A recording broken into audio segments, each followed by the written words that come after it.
Final story, I'm going to need you to translate this one a bit for me. I'm going to really dumb it down, but basically we're looking off into the distance at some relatively young planets. They're only 20 million years of age, so a lot younger than Earth, however many billions of years Earth is. And they're very light. So scientists are calling these planets, they're getting bigger and lighter. They're sort of calling them styrofoam. So what does this mean for our understanding? Do planets get lighter and then heavier, or is this some planets get denser and some get lighter? Is this something different to our previous understanding? Yeah, so this is kind of this transition phase, right? If you look at our solar system, we have four small, dense planets in the Mercury, Venus, Earth, and Mars. You then look at Jupiter and Saturn, which are really large size-wise, not nearly as dense. In fact, there's always analogies where Saturn can float in water. And then you get Uranus and Neptune, which are even different further.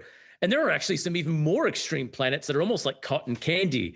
So the question is always, how do these planets where is the transition? How do they form? Are you going to be a small, dense planet, or are you going to really puff out? And we've never seen the stage, 20 million years is actually quite young. This is really in the beginnings and that kind of toddler phase of planets. They're born, but they're starting to grow and develop. How do they transition between the Earth-like planets that become solid and rocky and those big gas giants that we see today and even puff out? So seeing where maybe, how close to your star they are, how much mass you need to do this, these are all keys which may determine Earth-like or Jupiter-like. And then when we talk about the possibility of obviously life, that's always these questions we go through, those rocky planets where we know life exists, how and what are the conditions for giving them rise? We need to understand this growing up and transition phase of planets. Okay, my silly question of the day is this.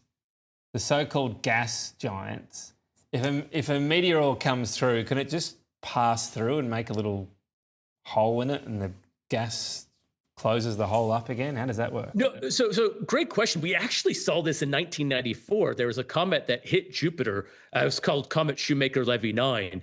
And this was actually tested, this theory. And what we realize is the gas planets, they're not complete. Well, they are gas, but they become so dense, it's almost like hitting a solid surface. So when Comet Shoemaker-Levy 9 crashed into Jupiter back in 94, it actually left an explosion and then a hole. But that hole then filled up with the gas. So it really started to test this theory of how dense they are. How do these gas giants and planets, how do these behaviors work?